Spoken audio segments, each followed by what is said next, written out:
हरे कृष्णा, राधे राधे।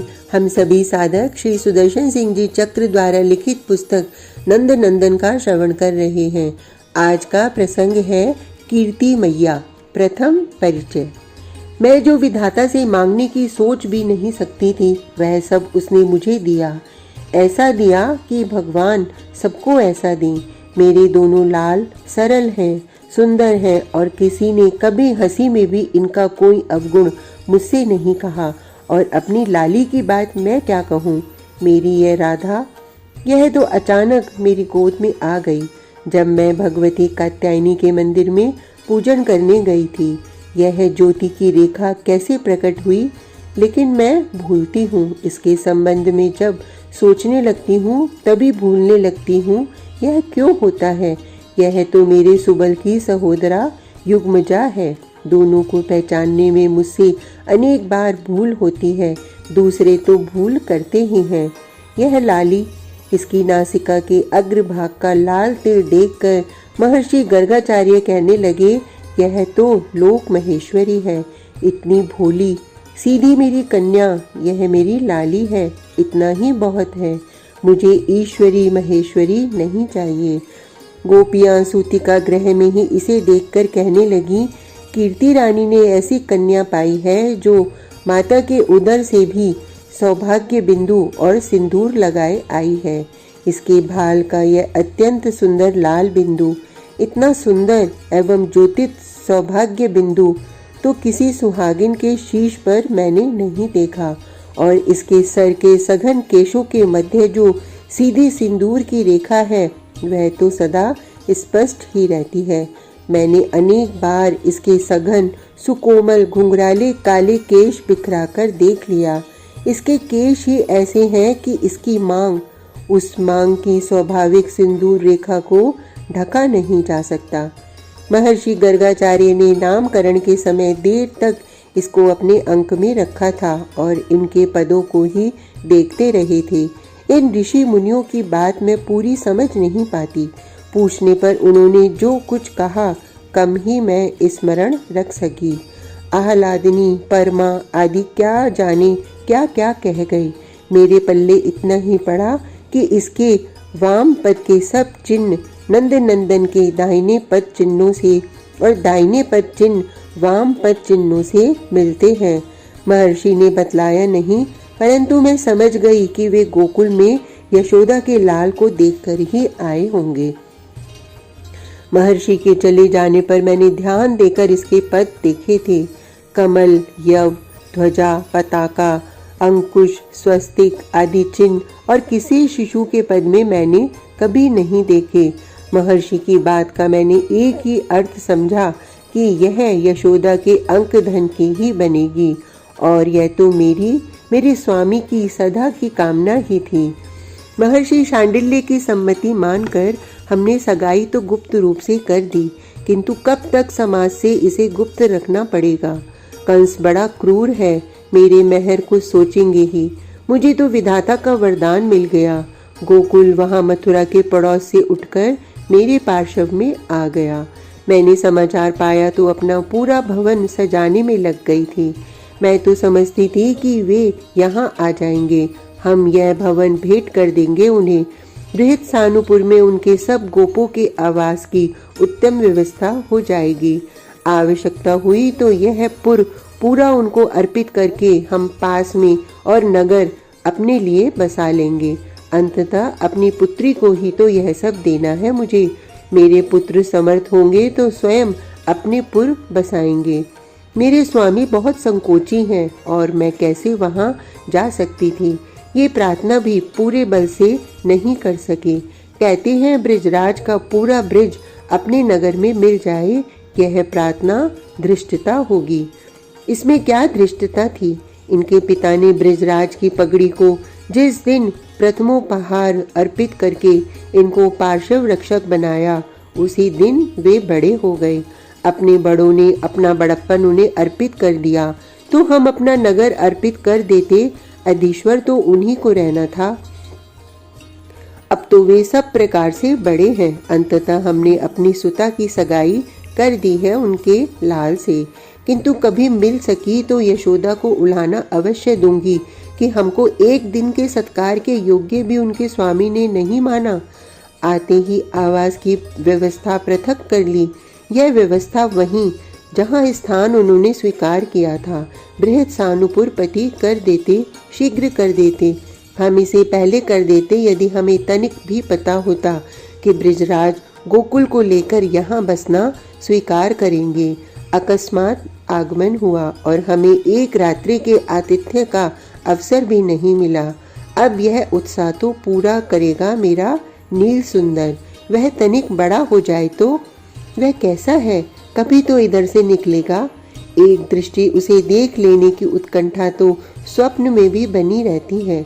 उसी दिन से मेरे दोनों कुमार अब यहाँ टिकते कहाँ। दोनों प्रातः उठते ही अब यमुना पुलिन पर भाग जाना चाहते हैं। अब तक अपने यहाँ के बालकों से भी इनकी ऐसी प्रीति नहीं थी। दोनों घूम फिरकर घर आ जाते थे और अपनी बहन के साथ ही खेलने में लगे रहते थे। मैंने कितनी बार इन्हें चिढ़ाया, कहा लड़कियों के साथ कई लड़के खेलते हैं, किंतु अभी ये हैं ही कितने बड़े। अपनी बहन में तो प्राण बसते हैं इनके, और वह भी तो इनको दादा दादा कह करती इनके साथ ही लगी रहती है। परंतु अब ये दिन दिन भर इसका स्मरण नहीं करते। मुझे प्रतिदिन इन्हें दंडीश्वरपुर से बुलाने सायंकाल किसी न किसी को भेजना पड़ता है। मैया बहुत अच्छी है। मैया मुझे कनू से भी अधिक मानती है। मैया मुझे अपने हाथ से ही खिलाती है। अब श्री दाम की वह यशोदा मैया हो गई हैं। यह आते ही मैया ने आज यह कहा, मैया ने आज यह दिया, मैया ने आज यह खिलाया का वर्णन करने लगता है और यही वर्णन करते करते सो जाता है। रोहिणी रानी तो रानी है। यशोदा का भी इन दोनों पर अपने पुत्र जैसा ही वात्सल्य स्वाभाविक है। मैंने बहुत बार अनेकों से सुना है कि वे गोकुल के सब बालकों को अपना ही पुत्र मानती हैं। मैं उनके नील सुंदर को अपना बना लेने का स्वप्न ही अभी देख रही हूँ और मेरे दोनों लाल तो उन्होंने अपने बना लिए। इनका कलेव, इनका भोजन, स्नान, श्रृंगार अब सब उनके यहाँ उनके करों से होता है। मैं कितना कहती हूँ इन दोनों को कि हमें उनके यहाँ से कुछ नहीं लेना चाहिए, किंतु शिशु इस मर्यादा को समझ तो नहीं सकते। इनके हाथों उनके कुमार को प्रतिदिन कुछ भेजते रहकर ही मुझे संतोष करना है। यद्यपि यह तो कर्तव्य है मेरा। मेरे सुबल को इसके नील सुंदर सखा ने इतना सम्मोहित कर लिया है कि अब इसको दूसरे किसी की बात ही नहीं करनी। पहले ही दिन वहां से लौटते ही बोला, मैया बहुत सुंदर है कन्नू। कैसा सुंदर? मैंने पूछा। वह तो काला है ना। क्या हुआ काला है तो? सुबल के स्वर में मेरे चिढ़ाने से रोष आ गया। मेरी बहन जैसा ही सुंदर है, इससे भी अधिक सुंदर है और बहुत अच्छा है। यह तो बहुत कम बोलती है, चलेगी भी तो चिड़ियों की भांति, और वह खूब हंसता है, दौड़ता है, कूदता है। मुझे तो बहुत मानता है, मुझे अपने साथ ही लिए घूमता रहा। बहन से सुंदर तो नहीं है, श्रीदाम ने प्रतिवाद किया। तुमसे सुंदर है। मैं हंसती रही। मेरे सुबल में और लाली में कोई अंतर नहीं है, यह बात श्रीदाम नहीं मानेगा, किंतु सुबल अपने अग्रज का सम्मान करता है। इससे झगड़ेगा नहीं, पर सदा की भांति रूठ कर अलग जा बैठा। इसे इतना भी सहन नहीं कि इसके नवीन सखा को कोई इसकी सगी बहन से भी कम सुंदर कहे। तू अपनी बहन का विवाह करेगा उस अपने सखा से? कल एक सेविका ने सुबल से हंसी में कहा। वह समझती होगी कि मैं कहीं दूर हूँ। हाँ, उसी से करूँगा। सुबल प्रसन्न बोला। दूसरे किसी से करूँगा ही नहीं। तेरी बहन तो बड़ी है और वह काला है। सेविका हंसना भूल गई। सुबल रुष्ट हो गया। मैंने पहली बार इसे क्रोध में देखा। तू काली है, बूढ़ी है। मेरा सखा बहन से बहुत बड़ा है। तू नाप ले चलकर। मेरी लाली कुछ ही मास तो बड़ी है नील सुंदर से, इससे क्या अंतर पड़ता है? यह छुई मुई जैसी और कृष्णकाय। सुबल को आयु के अंतर के बड़प्पन का कहाँ पता लगता है। यह तो समझता है कि दोनों को सटाकर साथ खड़ा करो और देख लो कि कौन बड़ा है। दोनों साथ सटकर खड़े हो जाएं, मैं कब इस शोभा को देख सकूंगी। वह यहाँ आता तो मैं इसी सुबल की बात का बहाना बनाकर अवश्य दोनों को साथ खड़ा कर लेती। तू हमारे साथ चल, मेरा सखा बहुत अच्छा है, मैया तुझे बहुत से खिलौने देगी। मैंने सुन लिया कि सुबल अपनी बहन को समझाने लगा है। वहाँ बहुत सखा है, उज्जवल कोमल पुलिन है यमुना का। तू वहाँ चलेगी तो प्रसन्न होगी। यहाँ तो यह भवन है और तेरे साथ की लड़कियाँ हैं, तू इनको सबको साथ ले चल। ये सब मुझे चिढ़ाएंगी। मेरी लाली सहमत हो गई भाई के साथ जाने के लिए, किंतु कोई सहेली नहीं ले जाएगी। मैं इसे मना नहीं कर सकती। मैंने और इसके पिता ने भी तो कभी किसी बात के लिए मना नहीं किया इसे। यह इतने दिनों खिन्न रहने लगी है। दोनों भाई प्रातः चले जाते हैं वहाँ खेलने और अंधकार होने पर लौटते हैं। यह अब तक भाइयों के साथ ही तो लगी रहती थी, अब उदास रहने लगी। लड़कियां आती हैं किंतु यह चुपचाप बैठी देखती रहती है, जैसे कुछ सोचती बैठी हो। मुझसे इसकी यह उदासी तो देखी नहीं जाती। वहाँ जाएगी तो प्रसन्न होगी। बहुत अबोध थी तब सगाई की गई, इसे तो पता है नहीं। वहाँ भी औरों को पता नहीं है। रहना अंत में इसे वही है, उनकी तो है ही। पहले वहाँ से परिचित हो ले, वे इस मेरी सुमन सी सुता को देख लें तो कोई हानि नहीं लगती। मेरी लली लौटी है नंद गांव से। यह शैशव से अत्यंत संकोचशीला अपने यहाँ के लड़कों में ही नहीं खेल पाती, जो इसे श्रीदाम सुबल के समान ही सगी अनुजा मानते हैं, तो वहाँ अपरिचित लड़कों के साथ कैसे खेल सकती थी। श्रीदाम इसे लौटा गया है, इतना ही बहुत हुआ। अकेली तो यह कहीं भी जा नहीं पाती। प्रातः भाई के साथ चुपचाप कब चली गई मुझे पता ही नहीं लगा, अन्यथा मैं अपनी कन्या को असज्जिता जाने देती। यों यह है ही ऐसी कि इसे कोई कितना भी आभूषण पहनाओ, वह आभूषण ही इसके अंग पर पहुंचकर सुंदर लगता है। यह तो जितनी अलंकृता रहती है उतनी अधिक मनोहर प्रतीत होती है मुझे। मैं राई नमक उतारती रहती हूँ कि इसे मेरी ही दृष्टि न लग जाए। सुबल कहता है कि मेरी ही भांति वहाँ यशोदा ने भी इस पर राई नमक उतारा।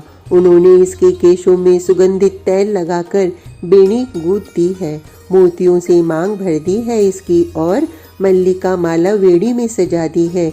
इसके कर्णों में, कंठ में, भुजाओं में, संपूर्ण अंगों में तो उन्होंने रत्नाभरण सजा दिए हैं। मैं समझ सकती हूँ कि किस उल्लास आनंद से उन्होंने यह सब किया होगा। और यह तो इतनी संकोची है, लज्जाशीला है कि अस्वीकार का भी साहस इसमें नहीं है। सुबल कहता है कि यह यहाँ से तो बहुत उत्साह से गई थी, किंतु वहाँ उनके ग्राम में पहुँचते ही ठिठक गई। यह तो लौट ही आना चाहती थी, पर करे क्या। भाई साथ आना नहीं चाहता था और अकेली आने का साहस नहीं था। किसी प्रकार सुबल इसे ले गया ब्रिजराज के भवन के बहिर्द्वार तक और वहां सटकर भित्ति से खड़ी हो गई। यह स्वयं किसी प्रकार भीतर जा ही नहीं रही थी। सुबल कह रहा था, मैंने सखा को जाकर बतलाया तो वह दौड़ा आया इसके पास और इसका हाथ पकड़कर ले गया मैया के समीप। मैया, यह श्रीदाम की बहन आई है। श्याम ने कहा, यह यहाँ आती ही नहीं थी, द्वार से चिपकी थी, तुझसे भी डरती है यह। लाली आई है, सुबल ने बड़े उत्साह से सुनाया। मैया ने तो इसे गोद में ही बैठा लिया, कन्नू को भी बैठाया अंक में इसके पास और आंख मूंदकर अंचल फैलाकर कुछ प्रार्थना करती रही। फिर इसकी चोटी करने और इसे सजाने में लग गई। माँ, यह तो वहाँ गूंगी बन गई थी। सुबल नटखट होता जा रहा है। लगता है कि इसका सखा वह नील सुंदर बहुत चपल है, अन्यथा बहन को पहले तो इसने कभी चिढ़ाया नहीं था। मैया ने बहुत पूछा, बहुत प्रयत्न किया, पर बोलती ही नहीं थी। कन्नू से भी किसी प्रकार ही दो एक शब्द बोली। मैया ने हम सबको हटा दिया कि वह हमारे सामने कुछ खाएगी नहीं। पीछे भी पता नहीं कुछ खाया या नहीं, वैसे भी तो छोटी चिड़िया जितना खाती है। लली आज मुझसे भी संकोच करने लगी है। खुलकर हंसते बोलते भाइयों में से भी किसी से झगड़ते तो मैंने इसे कभी देखा नहीं। इसे दूसरी बालिकाओं के समान दौड़ना, कूदना, खेलना भी कभी नहीं आया। मेरे पूछने पर भी प्राय यह सिर या हाथ के संकेत से ही उत्तर देती है। अब सिर हिलाकर हाँ करती है तो यशोदा रानी के करों से मुख झूठा कर आई होगी। मुख ही तो झूठा करती है यह सदा भोजन के नाम पर। मैया ने कहा है कि लली भूखी ही गई है, यह मैं अवश्य बतला दूं। सुबल की बात यशोदा रानी कैसे मान लेती कि यह इतना अल्प खाती ही है। इससे बहुत छोटे शिशु भी इससे पर्याप्त अधिक खाते होंगे। अब उनको असंतोष है कि लाली की रुचि वे नहीं जानती। इसको प्रिय लगे ऐसा कुछ नहीं खिला सकी। मैं इस संदेह को कैसे दूर कर सकती हूँ।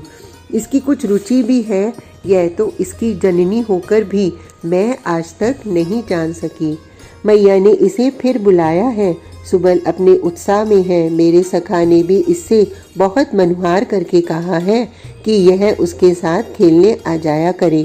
मुझसे भी कहा कि मैं अपनी बहन को साथ ले आया करूं। तूने नहीं कहा कि वह यहीं आ जाया करे? मैंने पूछ लिया। उसे भी तो यहाँ आना चाहिए। वह तो आ जाएगा। सुबल को अपने पर विश्वास है। मैं कहूँगा तो झट चला आएगा। मेरी तो कोई बात नहीं टालता, किंतु वहाँ खेलने को कितना कोमल पुलिन है। मैया तो कहती है कि हम सब वहीं सामने पुलिन पर या उसके सदन में खेले। वहाँ सखा भी तो बहुत है। तू सबको ले आना। मैंने नील सिंदूर को देखने का मार्ग निकाला। मेरी लली वहाँ नहीं जाएगी। तू जानता तो है कि यह लड़कों के साथ नहीं खेलती। इसे कितना संकोच होता है वहाँ। कनु से भी कोई संकोच करता है। सुबल को अपने सखा के सामने संसार में कोई जचता ही नहीं अब। और यह ऐसा कहाँ है कि उससे कोई आग्रह करे। उन्हें यहाँ लाने का आग्रह मेरे पुत्र नहीं कर पाएंगे, जानती हूँ। मेरे पुत्रों के स्वभाव में ही आग्रह करना नहीं है।